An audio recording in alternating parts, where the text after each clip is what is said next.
Actually, my entire presentation can be summed up in one question. Why do we do the readings we are doing in the class? Because we all care for the grades we are going to get in the end. It's simple. Why do we think innovations happen? Because at the end of the day, whoever, the person who is investing his time, who's taking the risk, wants something back. Now, what exactly is intellectual property right? It is the right which the government intervenes and gives to a person for property which has its basis and origin in the intellect. The types are patent laws, copyright, trademarks, industrial design rights, and trade secrets. Intellectual property rights exist in many forms, but patents have distinct legal characteristics that distinguishes it from other forms of IP. Copyrights, they are designed mainly to protect aesthetic and artistic creations. Trademarks, they protect signifiers that allow consumers to identify the origin of goods and services. Trade secrecy is used for any valuable information that is kept reasonably undisclosed from competitors. Patents are specifically addressed to functional and utilitarian creations. The basic difference between intellectual property in patents and other types of intellectual property rights are that trade secrecy, copyright, trademarks, they automatically attach themselves to the product when it is created, whereas the same does not happen with a patent. Patent can't be created automatically. A patent right exists only if it is granted by the federal government, for which a person has to apply. The government reviews it, sees whether that has been already made, whether there is any utility for that product, and only then they grant the patent. To facilitate this process, a federal agency, the Patent and Trademark Office, has been organized to review applications for the patents. Why do we need patents? Simple. Why do we need grades? To make us study. The same way, we need patents because they make our life better. Governments have recognized the broad social value generated by innovations and have tried to support and encourage inventors and innovators of important technologies. It's very expensive when a person goes and researches for a new product or for a new technology, but it's very easy for anyone to imitate these inventions. So unless there is something which the person knows that they are going to get in return, hardly anybody is going to go and invest their time in innovations. Patents can thus be described as deliberate government interventions in the market, a sort of mercantilistic economic policy for artificially stimulating innovation. Do patents encourage innovation? They do. They do not. If patents and laws which are there for patents are transparent, credible, and beneficial to the inventor and innovator, they benefit, they encourage innovation. And for the effectiveness of patent laws in the growth of a nation, we can simply do it by comparing US economy and European economies. Before we do that, Schumpeter made a distinction between inventor and innovator. He said that both required separate abilities.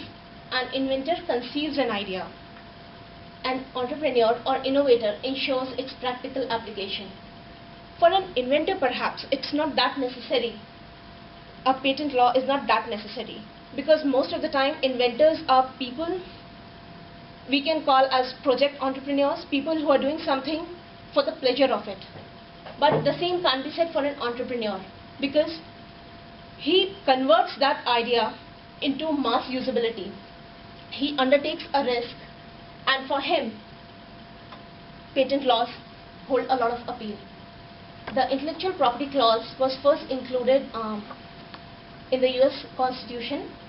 The proposal passed with unanimous approval, The growth of science, literature and patronage of inventors and writers in sync with intellectual property system was declared essential for free constitution, which just goes on to show even in the early 18th century, while people who were forming the constitution understood the implications of patent right. Literature and science are essential to the preservation of a free constitution. The measures of government should therefore be calculated to strengthen the confidence that is due to that important truth. The difference between US and UK patent systems. The best part in the US patent system was anybody could go and get their products patented or their ideas patented. They did not have to belong to a certain social class or to a certain privileged society. The most important characteristic was that one and all could contribute equally, whereas in European countries, only heroic inventions, that too who had patronage from the elite class, were accepted. A smaller invention applicable to our daily concerns is infinitely more valuable than the greatest, which can be used only for great objects. For these interest the few alone, the former the many. American institutions were designed in such a way that rewards were given to the deserving based on the productivity rather than class, patronage or privilege. The patent law in US created a class of geniuses where entrance was given based on productivity. The patent law in UK and France simply benefited the privileged. In European economies, people could not go directly and get things patented. The right to get patents was the right which the monarchs could only give. So if there was somebody who was specifically favorite to the monarch, the kings, they would grant him a patent whether the person was directly involved or not in that.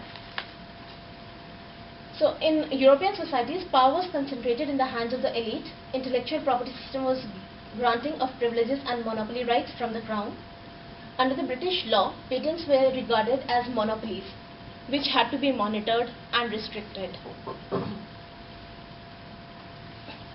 Even after the reforms in the 19th century, the British patent system had high barriers in form of high fees, and importers could get inventions from abroad by patenting them in their name or through a patenting agent. And even when they accepted that okay, anybody can get something patented, they couldn't go directly and apply for the patents. They had to go through a patenting agent, which in the end discouraged people to get their patents, and they had a very high entry fee. In the US during the 19th and 20th century, initial fears of monopolies and industrialization had been lost. A lot of it can be attributed to Schumpeter and Edward Bellamy, who contributed to it a lot. Schumpeter spoke about monopolies and he was very much in favor of them. And Edward Bellamy painted a very rosy vision in his Utopia, where he compares the time when there was no innovation happening and how innovations changed the living standards. So basically, intellectual property rights system was based on the concept that individual efforts were directly proportional to expected returns. Even by earlier 20th century, monopolies was accepted by the US Supreme Court. The general rule is absolute freedom in the use of sale of patent rights under the patent laws of the United States. The very object of these laws is monopoly.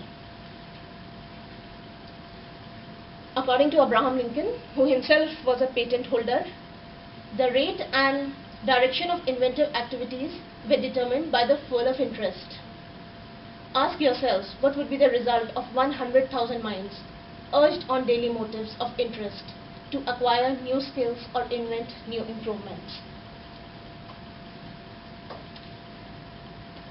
Well, US was initially a colony of British Empire, and it started in 1790s. It had a constitution formed, and then patent started. But by 2005, we can see US is at the top, getting applying for 46,115 patents. The second number is Japan, who follows Schumpeter, 24,829 applications. Germany with 16,000 applications. France with 5,700. UK with 5,103. Do patents encourage monopoly? Yes, they do, but for a very short time. And these monopolies are not, in the end, bad for the consumers, because when these monopolies take place, also simultaneously creative destruction happens when new and better products are coming up. Society as a whole benefits. For example, Apple iPods versus tape. Any day I'd rather have monopoly from Apple when it comes to an iPod than going back to the tapes, which were cheaper, manufactured by many. But by 1980s and 1990s, we see a pro-patent policy change in the entire world. But also, we see a decline in the standards of granting patents, which resulted in an increase in patent litigations. This is a patent and copyright litigation in US starting from 1790 to 2000.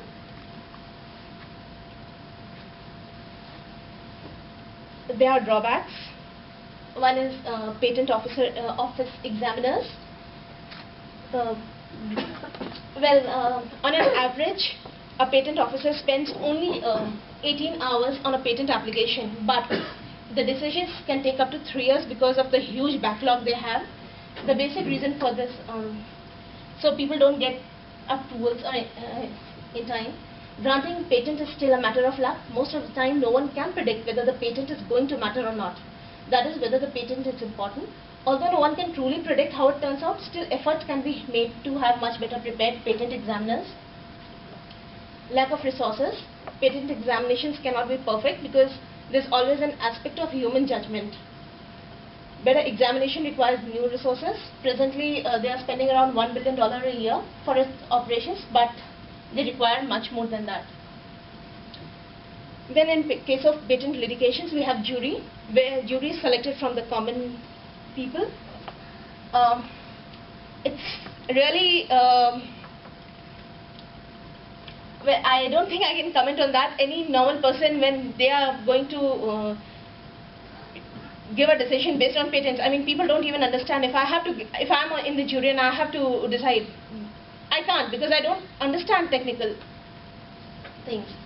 So we can't have a one-size-fits-all approach. More transparency is required for notifications. Easier application process should be adopted. Fast-track courts. We should have fast-track courts solely for patent litigation, with jury comprising of people from technical, academic, and legal background.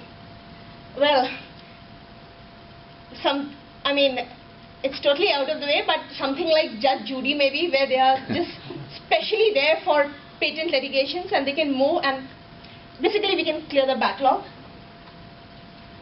I mean, at the end, it's simply a choice: an iPod monopoly by Apple or a cheap 8-track tape.